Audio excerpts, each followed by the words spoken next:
नमस्कार बच्चों, इस वीडियो में हम बात करेंगे विज्ञान के 5 नंबर वाले क्वेश्चन, स्पेशली रसायन विज्ञान वाले खंड के 5 नंबर वाले क्वेश्चन। यानी रसायन विज्ञान से आपके 5 नंबर के क्वेश्चन कौन कौन से बनेंगे, उन प्रश्नों को लेकर के आए हैं। इसके पहले मैंने जीव विज्ञान के टेंटेटिव जो 5 नंबर वाले क्वेश्चन है उसका वीडियो अपलोड कर दिया है, आप उसको देख लीजिएगा। साथ ही साथ में एक वीडियो आपको एमसीक्यूज वाला, और जितने वीडियो आज आप अपलोड करेंगे उन सबको देख लीजिएगा। एमसीक्यू का भी मैं आपको 3 वीडियो और दूंगा, क्योंकि उनसे भी काफ़ी अच्छे क्वेश्चन यानी कि 3 त्रिका 90 क्वेश्चन और मिलेंगे, तो वो काफ़ी महत्वपूर्ण रहने वाले हैं। तो उनको भी जरूर वॉच कीजिएगा, हल्के में मत लीजिएगा, क्योंकि वो सभी पिछले साल के क्वेश्चन और यही सब हैं, और वो सब ज़्यादा चांसेस रखते हैं आने के। ठीक है, बात करते हैं इस वीडियो के क्वेश्चंस की। तो यहाँ पे पैटर्न आप ध्यान रखिएगा। पहला क्वेश्चन जो हम जिक्र करेंगे वो देखिए इस तरह से, इनको लिख लीजिएगा अपने हिसाब से। निम्नलिखित यौगिकों के संरचना सूत्र लिखिए। जैसे इथेनोइक अम्ल लिखा हुआ है, ब्रोमोपेंटेन है, ब्यूटेनोन है, हेक्सेनल है और प्रोपेनॉल है। राइट, संरचना सूत्र लिख रहा है, स्ट्रक्चरल फार्मूला की बात कर रहा है। तो देखिए सबसे पहले इथेनोइक अम्ल जो होता है हमारा, यहाँ पे देखिए इथेनोइक अम्ल, इसमें हम लोग ये देखिए इसका फार्मूला क्या बनता है। ये होता है हमारा CH3OOH, CH3COOH। तो ये CH3COOH ये आपका इथेनोइक अम्ल का फार्मूला होता है। तो इसका स्ट्रक्चरल फार्मूला हमारे पास यहाँ पे ये फिगर आप देख लीजिए, इसको इजीली ऐसे ही बना लेना है। कहाँ पर कैसे सिंगल बॉन्ड लगेगा, कहाँ डबल बॉन्ड लगेगा, आप इसको भी याद रखेंगे। अच्छा, इथेनोइक अम्ल कैसे हो गया, CH3COOH, इसमें फंक्शनल ग्रुप है, ओइक एसिड इसका मतलब होता है, और ये मेथ है, और यहाँ कार्बन दूसरा है तो एथ हो गया, मेथ एथ तो एथेन। राइट, तो एथेन ओइक अम्ल, एथेन प्लस ओइक अम्ल एथेनोइक अम्ल हो गया। राइट, अब बढ़ते हैं अगले क्वेश्चन की तरफ। देखिए ब्रोमोपेंटेन। अब ब्रोमोपेंटेन का फॉर्मूला होता है C5H11, और उसमें Br लगा रहेगा, ब्रोमो क्लोरो, इस तरह से क्लोरो रहेगा तो Cl लिखा रहेगा, ब्रोमोपेंटेन।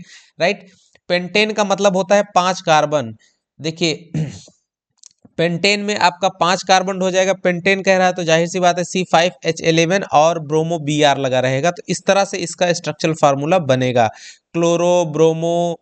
राइट, इस तरह से आपका बनता है।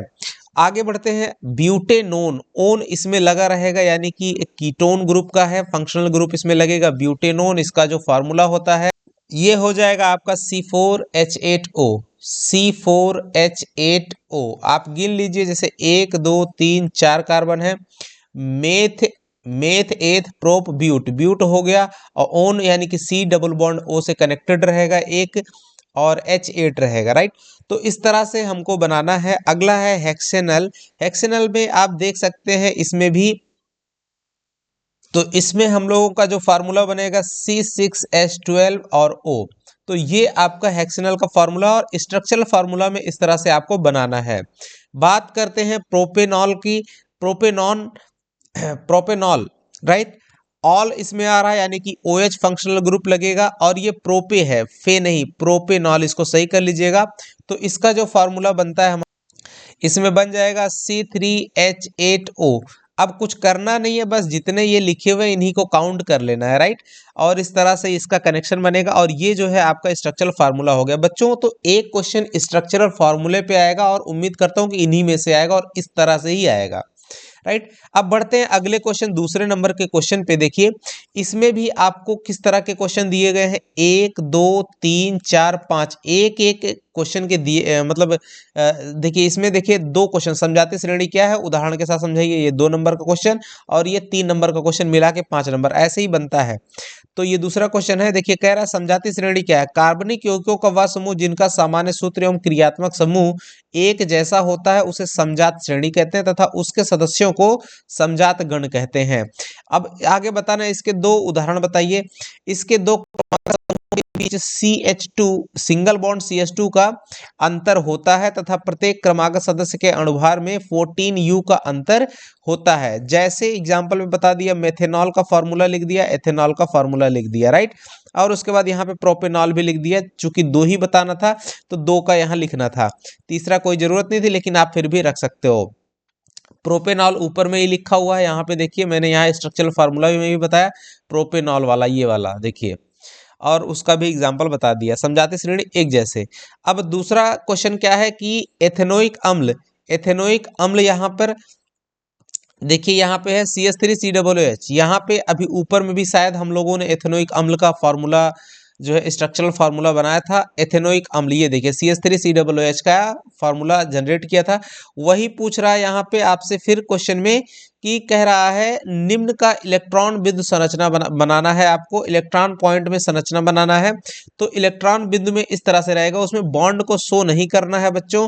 जैसे कार्बन हो गया, कार्बन 4 होता है, इसका परमाणु क्रमांक तो क्या लिखते हैं 2,2 लिखते हैं। तो जो कार्बन के बाहरी सेल में जो इलेक्ट्रॉन होते हैं वो हमारे, सॉरी डियर, कार्बन का 6 होगा तो 2,4 बनता है, राइट। तो कार्बन के आउटर सेल में 4 इलेक्ट्रॉन रहते हैं, तो देखिए यहाँ पे 1 2 3 4 सभी कार्बन के साथ में 4 इलेक्ट्रॉन कनेक्टेड हैं, इस तरह से ये आपको ध्यान देना है, राइट। तो अब कह क्या रहा है, जैसे आपका कार्बन हो गया, उसके बाद ऑक्सीजन का 8 होता है तो 2,6 हो जाएगा, तो इसमें 6 इलेक्ट्रॉन होते हैं, जहां जहां ऑक्सीजन है वहां 6 रहेगा, राइट। अब देखिए 6 कैसे, 4 यहाँ पर हो गए, 2 यहाँ पे, 4 2 6, और ये 2 जो है कार्बन वाले हैं। तो इसी तरह से ऑक्सीजन के साथ में 6 इलेक्ट्रॉन रहेंगे, 2 2 4 यहाँ पे दिख रहे हैं, 2 2 4 यहाँ पे हैं, और उसके बाद जो है ये देखिए 4 ये हो गए, 5वां ये हो गया, 6ठा ये हो गया, इस तरह से रहेगा। हाइड्रोजन का परमाणु क्रमांक 1 होता है तो उसके बाहरी सेल में 1 ही इलेक्ट्रॉन रहने वाला है। तो इस तरह से इलेक्ट्रॉन बिंदु संरचना हमारी बन जाती है, आप इसको अच्छे से देख लीजिएगा। अब यहाँ पे हाइड्रोजन सल्फाइड का तो जाहिर सी बात है, सल्फर का जो 16 होता है तो 2,8, और उसके बाद 8 2 10 हो गया, तो यहाँ पे 6 बनेगा, तो इसके भी आउटर सेल में 6 इलेक्ट्रॉन रहेंगे। तो देखिए 6 यहाँ पर आपको दिख रहा होगा, जिसको मैं सर्कल कर रहा हूँ, ये जो है सल्फर के इलेक्ट्रॉन दिख रहे हैं।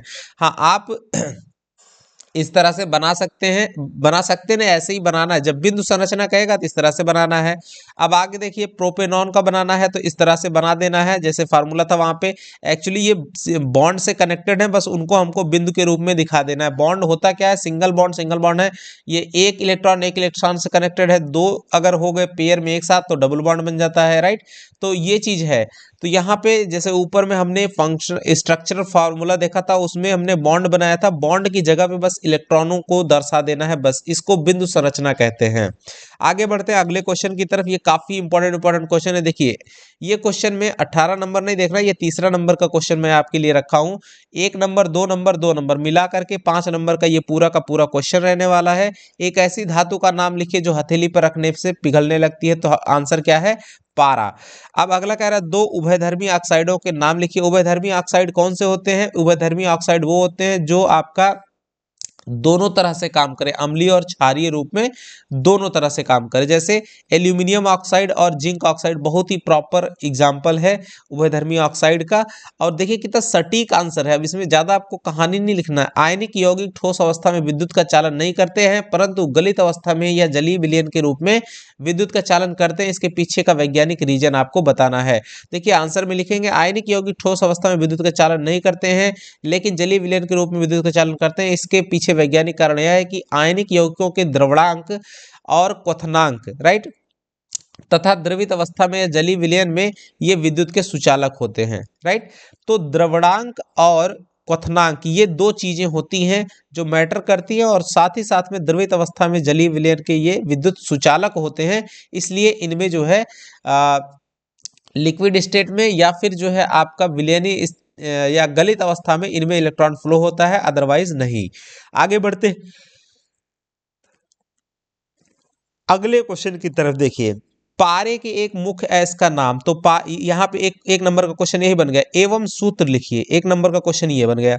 तो पारे का मुख्य अयस्क सिनेबार होता है और फार्मूला होता है HgS, राइट। अब आगे इस अयस्क को किस विधि द्वारा धातु ऑक्साइड में बदला जाता है, 1 नंबर का क्वेश्चन ये हो गया। तो देखिए वायु में गर्म करने पर यह सबसे पहले मर्क्यूरिक ऑक्साइड SHgO में बदल जाता है, और अधिक गर्म करने पर मर्क्यूरिक ऑक्साइड का मरकरी में अपचयन हो जाता है। यहाँ पे आपको ये फॉर्मूला रिएक्शन जो है ये यहाँ पे दिया हुआ है, राइट। और उसके बाद देखिए आगे पूछ भी रहा है, एक नंबर वो हो गया, पारा धातु को उसके अयस्क से निष्कर्षण में प्रयुक्त समीकरण को लिखिए। तो देखिए निष्कर्षण से प्रयुक्त समीकरण ये 2 नंबर का ये हो गया। इस तरह से आपका 5 नंबर क्लियर हो जाता है, राइट। तो ये 5 नंबर का भी क्वेश्चन है। अब कहोगे कि बहुत छोटा है, लेकिन छोटा नहीं, बहुत काफी खास है। अगला क्वेश्चन यहाँ पर डियर ये रहा, कार्बन के 2 गुणधर्म बताने हैं, यानी 2 नंबर का यही क्वेश्चन बन जाता है, जिसके कारण हमारे चारों ओर कार्बन यौगिकों की विशाल संख्या दिखाई देती है। तो अब देखिए, और दूसरा क्वेश्चन क्या है, साबुन एवं अपमार्जक में 3 अंतर लिखिए। तो ये 3 नंबर का क्वेश्चन हो गया। इस तरह से 5 नंबर के क्वेश्चन बन गए। अब देखिए कैसे आंसर लिखेंगे, कार्बन की यौगिकों के विशाल होने के निम्नलिखित 2 कारण है। कैसा, कार्बन यौगिकों में श्रृंखलन का गुण होता है, श्रृंखलन यानी कि ये चेन रिएक्शन करते हैं। और कार्बन की चतुसंयोजकता का गुण का होना, यानी कि जो कार्बन की वैलेंसी है, जो संयोजकता है, वो कितनी होती है, 4 होती है। तो वो उसकी विशालता में मेन रोल अदा करती है। अब दूसरे क्वेश्चन का आंसर देंगे, साबुन। साबुन का जो फर्स्ट पार्ट है, साबुन में पहली बात क्या है, अपमार्जक दोनों में अंतर लिखना है। 1 2 3 3 अंतर लिखे गए हैं। यह उच्च वसा अम्लों के सोडियम लवण होते हैं। दूसरा अंतर, इसका आयनिक सिरा single bond COO minus Na+ का होता है, ध्यान देना, COO माइनस और Na+। और तीसरा, इसका जैव अपघटन आसानी से होता है, इसलिए यह जल प्रदूषण उत्पन्न नहीं करते हैं। कौन, साबुन। अब देखिए अपमार्जक में जबकि क्या होता है, यह लंबी श्रृंखला वाले सल्फोनिक अम्लों के सोडियम लवण होते हैं। और दूसरा क्या, इसका आयनिक सिरा SO3 माइनस और Na+ या फिर SO2 माइनस Na+ होता है। इसका जैव अपघटन नहीं होता है, यानी कि बायोडिग्रेडेबल नहीं होते, इसलिए यह जल प्रदूषण उत्पन्न करते हैं। तो इस तरह से बच्चों 5-5 नंबर के जो केमिस्ट्री के क्वेश्चन हैं वो कितने अच्छे से आते हैं वो आपको ध्यान देना है।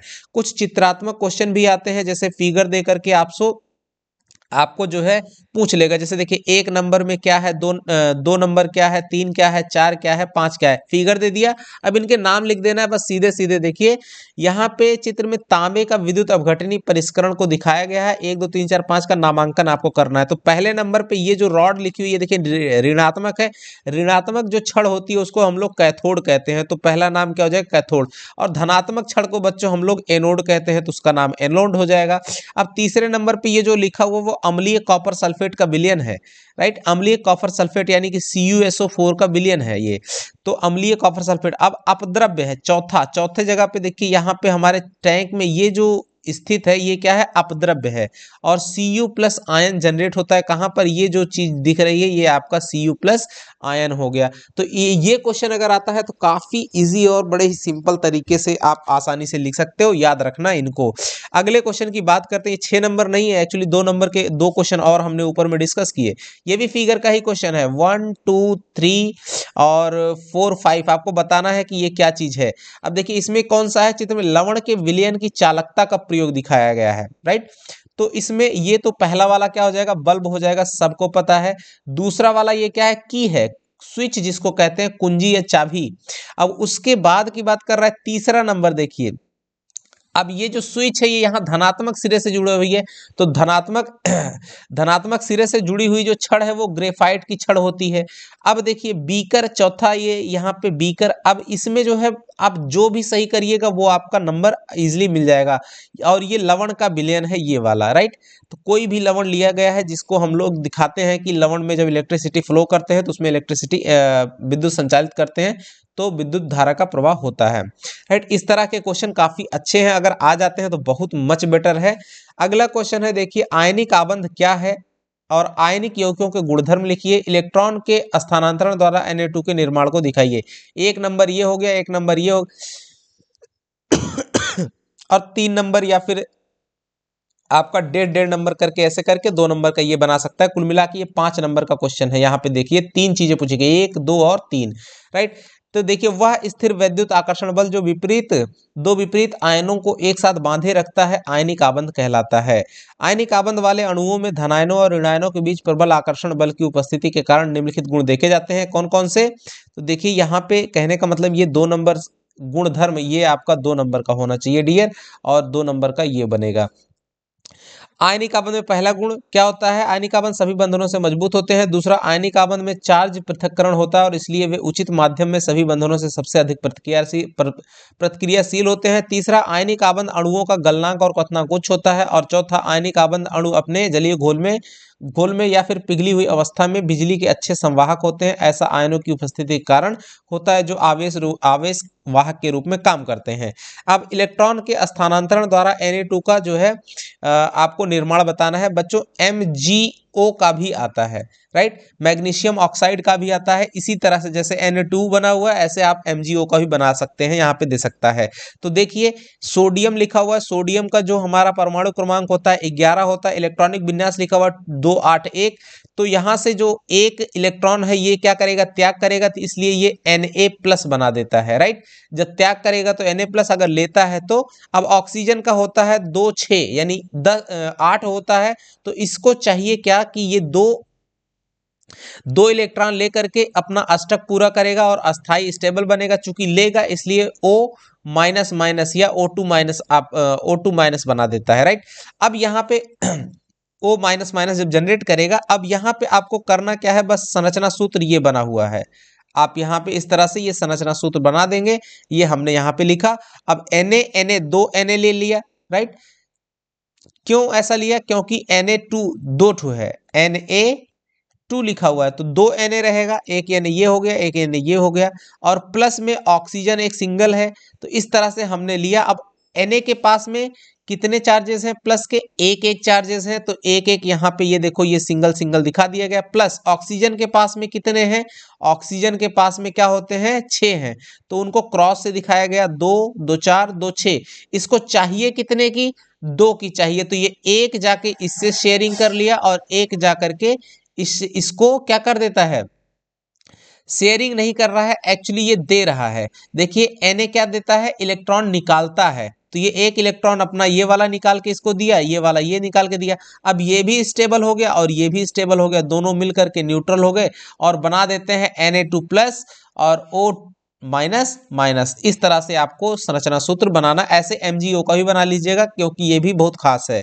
अगला क्वेश्चन है मिसेल क्या है, 2 नंबर का क्वेश्चन, और 3 नंबर में साबुन की सफाई की क्रियाविधि को बताना है। ये 3 नंबर का ये क्वेश्चन काफी इंपॉर्टेंट है। जल साबुन के पानी में चिकना गंदगी या तेल मिलाया जाता है जब साबुन के पानी में चिकना तेल या फिर गंदगी मिलाया जाता है तो साबुन के अणु खुद को छोटे छोटे समूह में व्यवस्थित कर लेते हैं जिन्हें मिशेल कहा जाता है। ये 2 नंबर का क्वेश्चन हो गया। आगे देखिए, अब यहाँ पे हम इसको बना लेंगे, इसका फिगर। यहाँ पे ये जो बीच वाला पार्ट होता है बच्चों, ये गंदगी होती है या तेल की बूंदे कह सकते हो, और जो बाहर में पार्ट होता है ये दिख रहा है, ये आपका Na+ होता है, राइट। देखिए COO- और Na+, ये जो Na+ होता है ये आपका बाहरी साइड में रहता है और COO- वो अंदर की साइड में रहता है। और जैसे ये जो यहाँ पे आप देख रहे हो ये फिगर, इसमें साबुन के अणु है, साबुन के अणु को दिखाया गया है, जिसमें ये जो लाइनें देख रहे हो उसको जल विरागी सिरा कहते हैं, और ये जहाँ पे Na+ रहता है उसको जल रागी सिरा कहते हैं। जल विरागी मतलब जहाँ पानी कम है, और जल रागी सिरा मतलब जल के साथ जुड़ा हुआ। मिसेल के निर्माण का फॉर्मूला जो है, इस फिगर को जरूर से जरूर बनाएं। इस क्वेश्चन में साबुन की सफाई की क्रियाविधि को लिखेंगे। साबुन के 2 छोर होते हैं, साबुन का सोडियम लवण छोर यानी कि Na+, और छोर आयनिक होता है जिसे शीर्ष कहते हैं, और दूसरा हाइड्रोकार्बन छोर यानी कि COO-, राइट, जिसे पुछल्ला सिरा कहते हैं। साबुन का पुछल्ला भाग तेल या ग्रीस या मैल हाइड्रोकार्बन में घुल जाता है, यानी कि ये जो आपको देख रहे हो तेल या मैल, यहीं पर ये यहाँ पर क्या होता है, COO-, ये जो है तेल की बूंदों के साथ में घुल जाता है, तथा आयनिक शीर्ष भाग जल से संयोजित होकर कोलाइडी कण बना देते हैं, और आयनी शीर्ष भाग ये जो है इससे जुड़ करके क्या कर देता है, कोलाइडी विलयन यानी घोल बना देता है, और जिन्हें मिसेल्स कहते हैं। जैसा कि चित्र में दिखाया गया है, तो मिसेल्स यही है बच्चों जो ये आपको ये यहाँ पे बताया गया सिंगल सिंगल इस तरह से, यानी कि एक दूसरे से कनेक्टेड रहते हैं। और मिसेल्स का प्रत्येक कण चारों ओर से ऋणावेशित आयनिक सिर से घिर जाते हैं, जो एक दूसरे को विकर्षित होकर जल में निलंबित यानी घुलते रहते हैं, ताकि गंदगी फिर साफ होने वाली वस्तुओं से चिपक ना जाए। कपड़े को धोते समय कपड़े के मैल को हाथ से मलने या ब्रश से रगड़ने या कपड़े को पीटने से मैल कपड़े को तुरंत कपड़े को छोड़कर जल में निलंबित यानी घुल जाती है और इस तरह से हमारी सफाई हो जाती है कपड़े की। तो बच्चों इतना ये क्वेश्चन काफी खास है और उम्मीद करता हूं कि इसमें से मैच करेगा और निश्चित है 1 से 2 क्वेश्चन तो मिलना ही मिलना है। और 2 क्वेश्चन 2-2 करके देखिए 6 क्वेश्चन आते हैं टोटल आपके, जिसमें से 4 करने होंगे और ये 6 यानी 2 फिजिक्स के, 2 केमिस्ट्री के और 2 जो है बायो के। इस तरह से आपको 6 क्वेश्चन मिलेंगे। तो आप किन्हीं भी 2-2 करके 4 क्वेश्चन कर सकते हो। अगर एक पार्ट आपका कमजोर भी है तो आप एक ही चीज से 2 चीजों से आप अपने 4 क्वेश्चन कंप्लीट कर सकते हो। ठीक है बच्चों, कई बार तो क्या करता है जैसे फिजिक्स का एक आधा, चूंकि इसमें पार्ट वाइज डिवाइड करके 5 नंबर देता है, 2 नंबर का फिजिक्स का, 3 नंबर का केमिस्ट्री का, ऐसे भी करके दे सकता है, राइट। तो फिलहाल तो ऐसा नहीं होना चाहिए लेकिन दे सकता है। तो आप सारा ध्यान रखेंगे। अब हम 5 नंबर वाले जो फिजिक्स के वीडियोस हैं उनको लेकर के आएंगे, वीडियोस में वो क्वेश्चंस लेकर के आएंगे, राइट डियर। तब तक मिलते हैं, तब तक के लिए जय हिंद जय भारत।